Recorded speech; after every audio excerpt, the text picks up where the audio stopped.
그 신국장 좀 나올래요? 네. 성함이 어떻게 되시죠? 예, 방통위 이용재정책국장 신영규입니다. 공무원 생활 몇 년 하셨어요? 20년 정도 했습니다. 아까 제가 방통위 유언비어 대응반 운영에 대해서 물어봤더니 김태규 대행은 모른다 그랬어요. 네. 그리고 뉴데일리에 12월 4일 0시 23분에 방통위 비상계엄의 유언비어 대응반 운영 이런 기사가 썼어요. 방통위가 비상계엄 선포한 가운데 방통위가 진화에 나섰다. 유언비어 대응한다. 가령 지휘선동 등 포고령 위반자가 가입한 포털 사이트와 사회관계망 서비스 계정은 폐쇄되고 검거 및 사법 처리된다. 이런 내용이에요. 뉴데일리가 어떤 매체예요? 약간 보수 성향에 가까운 매체가. 예, 극우 언론이죠. 뉴데일리가 대통령실의 정보는 신속히 보도하는 편이에요. 아주 강하게. 여기는 이렇게 근거를 갖고 대통령실 발로 보도를 했어요. 그렇죠? 거의 실시간으로 계엄이 터지고 이 시간 보면 국회에서 의원들이 막 모일 때예요. 이 시간에 아까 신영기 국장은 어디 있다 그랬죠? 집에 있었습니다. 그러면 이 대응반은 대통령실에서 그냥 낸 거예요?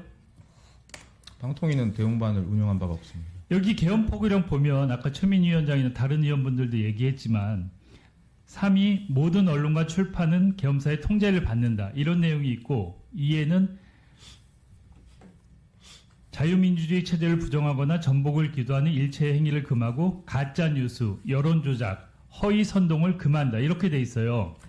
이거는 밀접하게 방통위에서 역할을 하게 돼 있고 이런 보도가 나온 거는 방통위한테 사전 아니면 사후에라도 뭔가 준비하라고 보낸 거 아니에요. 교감이 있든지 사전에. 그런 바 없습니다. 지금 오늘도 707 특임단장이 양심선언을 했어요.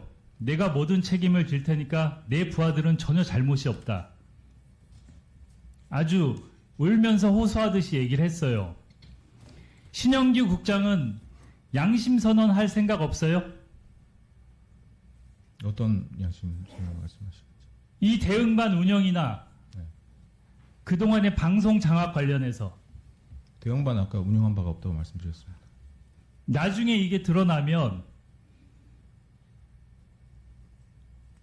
내란 동조 세력이죠. 그렇죠? 운영한 바가 없습니다.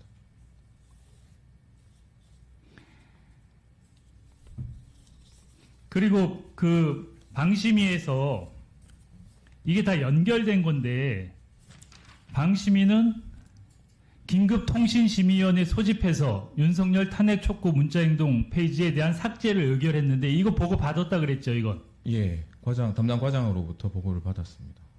보고를 왜 받죠? 민간 독립기구인데? 통상 저희가 저희와 관련된 사안에 대해서는 언론 보도가 나오거나 하면 팩트 확인을 하고 이런 상황이 있다라는 방심위와의 것을 관계에서 예산이나 감사는 어떻게 해요? 방통위하고 무슨 관계에 있어요? 제가 맡은 업무 관련해서 말씀드리면 통신심의와 관련된 예산에 대해서 방심위가 편성을 하고 저희는 사실상 거의 그대로 반영을 해서 국회에 그러니까 독립기구지만 여러 가지 관여를 하고 여기 보고도 받잖아요. 이 문자행동 페이지 이런 삭제에 대한 보고를 받고 무슨 생각을 하고 어떤 조치를 했어요? 이게 탄핵의 수괴인 윤석열을 보호하기 위한 거잖아요. 그런 판단이 안 들어요? 공무원 생활 20년 하고 지금 고위공직자인데 여기에 대해서 판단을 못 해요? 팩트에 대해서만 확인을 한 거고요. 어떤 조치를 하진 않았습니다. 윤석열 탄핵 촉구 문자 행동을 페이지를 삭제한 게 무슨 의미인지 생각이 안 들어요? 무슨 의미예요? 지금 생각해서 얘기를 해보세요. 이게 무슨 의미예요? 해도 되는 거예요? 일종의 정치적 행위로 생각이 됩니다. 내란의 수괴에 대해서 이렇게 하는 게 맞는 거예요? 입장이 뭐예요? 그 부분에 대해서 제가 말씀드리는 건 적정하지는 않은 것 같습니다. 똑같이 저기 직무대행 같이 내란에 동조하는 거예요? 신영규 국장도? 공무원은 기본적으로 정치 행위에 대한 참여나 발언이나 이런 것들을 할 수 없도록 되어 있는 걸로 알고 있습니다. 내란에 대해서 그럼 동의해? 동의하고 따라야 돼요? 그게 정치행위라면? 공무원이 할 수 있는 것은 위법한 명령에 대해서는 따르지 그렇게 않는 영혼 없는 공무원 하지 말아요.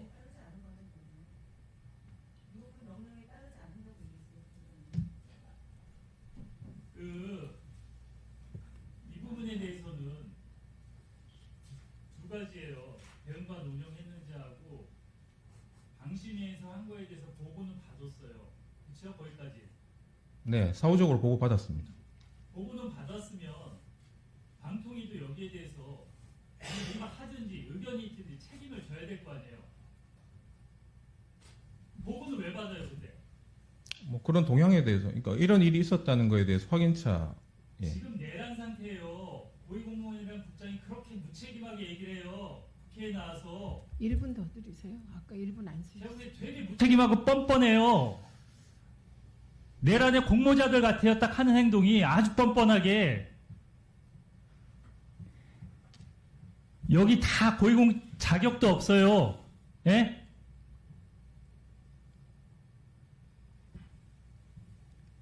아니 이런 상황이 지금 국회에서 탄핵을 하고 모든 국민이 원하고 있어요.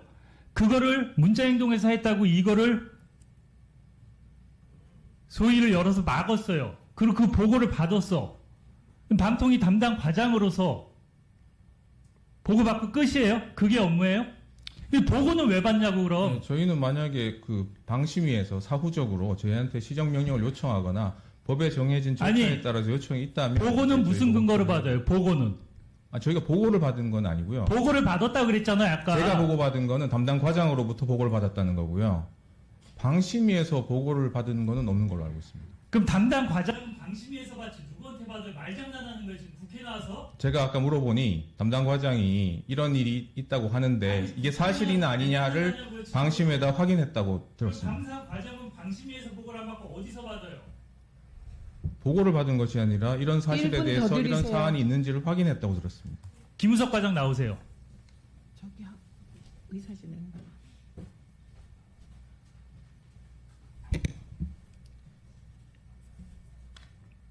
이 대응반 운영 진짜 없었습니까? 대응반 운영에 대해서 저는 아는 바 없습니다.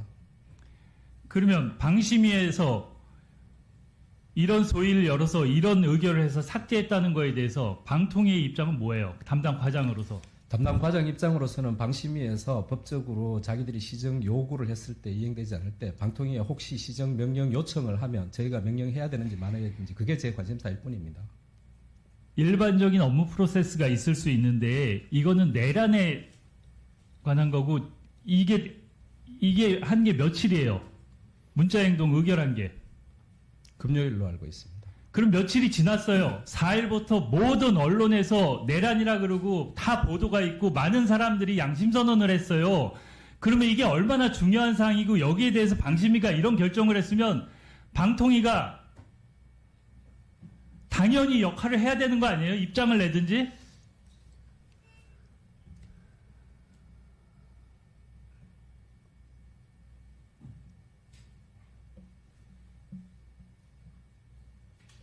답하세요. 그 온라인 상의 어떤 정보에 대해서 1차적으로 이것이 잘못됐다 안 됐다라는 부분은 기본적으로 법적으로 제가 이해하기로는 방심위의 고유한 판단이라고 보여지고 방심위에서 어떤 판단을 하는지 부분이라고 생각합니다. 내란의 정도냐 아니냐에 대한 사항이에요. 이 사안은 그런 얘기가 아니잖아요 지금.